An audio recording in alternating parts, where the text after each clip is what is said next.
Hey everybody, welcome to Kimmel's Irish Pub. Time for another movie review tonight. It's movie Slaughterhouse Rulez.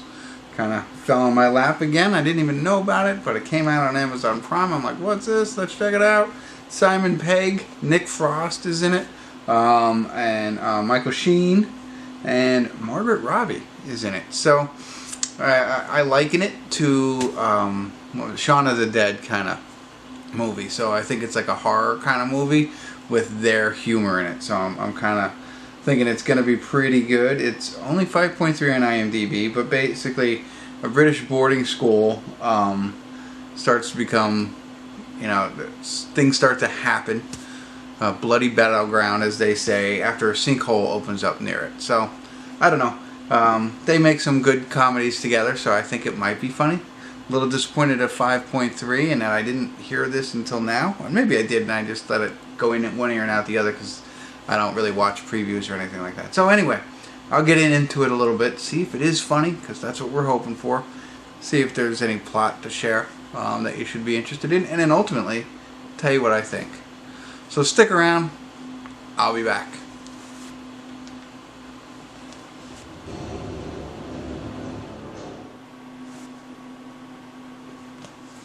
Hey everybody, I want to do a quick check-in here. We're watching Slaughterhouse Rulez, excuse me, and we're at the 56-minute, 18-second mark. The whole first part of this is the build-up of the school. So it is a private school in a huge castle where our main character was shipped off. This is his first year, and he gets a roommate, and basically they kind of show you that it's like the school's kind of divided into different sections, in a sense, different social classes, if you will. But really, it just comes down to the bullies, the rich, people who run the school, the kids that basically, not the headmasters there, but he has, like, I'll call them minions, who basically run everything. They're like the residents' assistants. They manage all the kids and everything like that. So, they run everything, and they're bullies. They're rich, well-off, athletic, and things like that. And so they pick on the people who might not be as well-off, might not be as athletic, and all that kind of stuff. So that's the whole real build-up. Now, there is a small underlining plot where one of the students has committed suicide previously before our main character gets there. So there's a little mystery behind that, and it's actually his old roommate, so he's taking the place of him in the room. So they're trying to figure that, and there's a little love interest going on.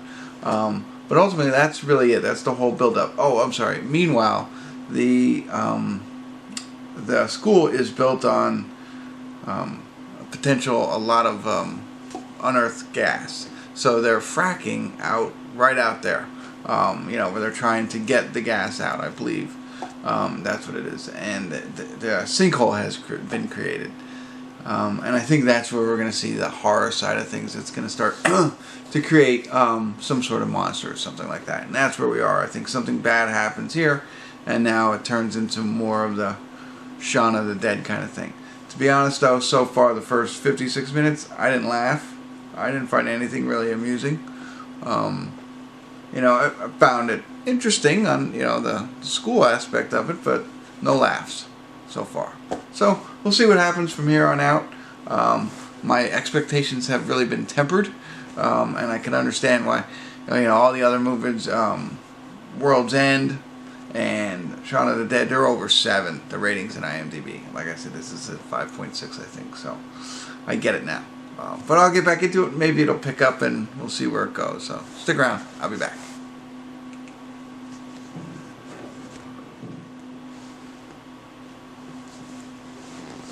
Hey everybody, we're at the credits of Slaughterhouse Rulez, and I want to quickly clarify, I don't think it really matters, but when I was saying in the beginning they're separated by social class, they're really separated by house. So they all have different houses, but the houses are set up as the athletes in one, the brainiacs in another, that kind of thing, and then the misfits in the other one. And it's the house of misfits that, we follow throughout this entire horror kind of scary movie or whatever. They're the ones who bond together to try and survive. And the the RAs, as I said, the residence assistants, as we knew them in college, whatever, are called house gods, and they are the, you know, all-empowered students of the entire school, and you know, they're the ones who bully everybody. Everybody wants to be a house god, that kind of thing. So, just some quick clarification. And these monsters come up because of the fracking that's going on, and they start to terrorize and, you know, pretty much kill everybody. And, you know, it's kind of like the Shaun of the Dead, you know, methodology, I think. You know, they try and use that same recipe for this one, but it doesn't work. There's a lot more going on, but I really found myself uninterested in the plot and the things that they were trying to do. I mean, I get it. Kids are going to school. These monsters come up. Kids got to survive. And, you know, that's really the gist of it. And then everything that goes along with that. And, you know, being in school and the bullying, whatever. Okay. But there's more. And it's just like I wasn't really interested in that part of it. I was looking for the humor. I wanted to laugh. And it really didn't happen here. I think, you know, they tried to follow the same recipe and the World's End and everything like that. It's just... They didn't hit the funny bone on this one for me. So if you go into it with that, maybe you can pay more attention to the plot and be more interested in a thriller, suspense, kind of scary, not scary, I don't know if it's horror, you know, a monster movie. There you go.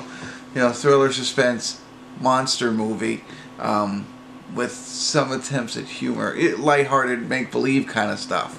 It's not the over-the-top, laughing real hard. It wasn't for me. And that's really... I liked the characters. The one we know from, I believe, is Space in Between, or Space Between he was in. He's in a couple other ones. His name's Will Blake in this one. He's the roommate whose roommate had committed suicide, and this other guy comes in. And they're the two main characters throughout. So I did like those two. I liked the characters. I liked the actors. Nothing wrong with the acting. You know, of course, Simon Pegg was all right. Margot Robbie had a very limited role in it. Don't watch this movie for Margot Robbie because she's barely in it at all.